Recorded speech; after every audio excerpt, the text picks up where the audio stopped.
Bayangkan, saudaraku, di akhirat nanti, saat jiwa-jiwa yang lelah akhirnya tiba di gerbang surga, sebuah salam hangat menyapa langsung dari Allah yang Maha Pengasih. Salamun qaulan mir Rabbir Rahim. Apakah hati Anda pernah merindukan kedamaian itu? Mari kita selami bersama hikmah ayat ini yang bisa mengubah cara kita menjalani hidup hari ini.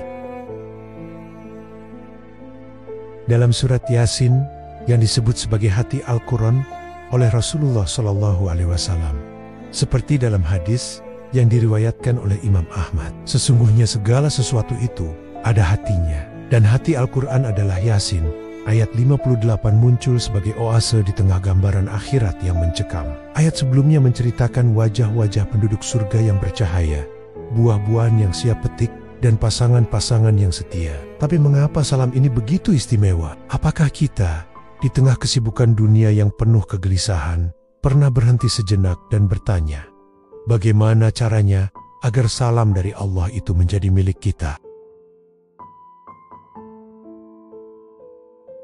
Renungkanlah, saudaraku, hidup ini sering membuat hati kita gelisah, penuh kekhawatiran akan masa depan. Apakah amal kita cukup? Apakah doa kita didengar? Ayat ini datang sebagai jawaban lembut dari Allah, mengingatkan bahwa surga bukan mimpi jauh, tapi janji nyata bagi yang bertakwa. Sejenak pause video ini dan tanyakan pada diri sendiri, apa yang membuat hati saya gelisah hari ini? Dan lanjutkan menonton untuk menemukan kedamaiannya. Mari kita masuki kisah yang menyentuh. Dalam tafsir Ibnu Katsir, ayat 58 ini digambarkan sebagai ucapan salam langsung dari Allah kepada penghuni surga, bukan melalui malaikat. Bayangkan Imam Syafi'i rahimahullah yang begitu mencintai Al-Quran hingga beliau sering membaca Yasin di saat-saat sulit. Dalam riwayat, beliau pernah bermimpi melihat Rasulullah SAW yang mengatakan bahwa Yasin adalah surat penuh berkah untuk umatnya. Atau ingatlah kisah seorang sahabat yang membaca surat Yasin di malam hari dan paginya diampuni dosa-dosanya. Seperti hadis dari Abu Hurairah radhiyallahu anhu, barang siapa membaca Yasin di malam hari, maka di pagi harinya ia diampuni. Ayat 58 menjadi puncaknya.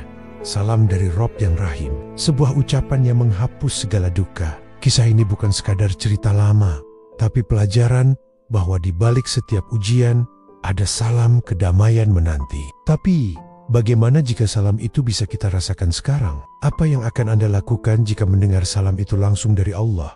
Apakah hati Anda siap menerimanya?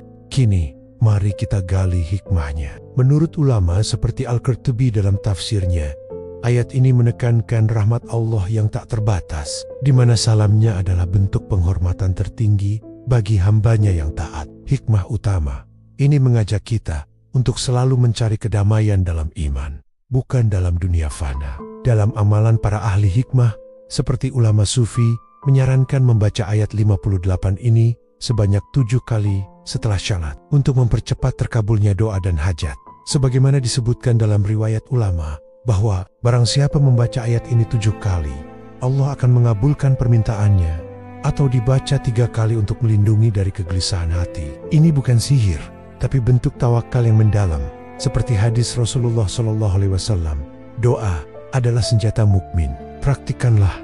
Setelah membaca Yasin penuh, ulangi ayat 58 dengan hati yang ikhlas. Rasakan bagaimana salam itu menyentuh jiwa, mengingatkan kita pada Al-Baqarah ayat 152. Ingatlah aku, niscaya aku ingat kamu.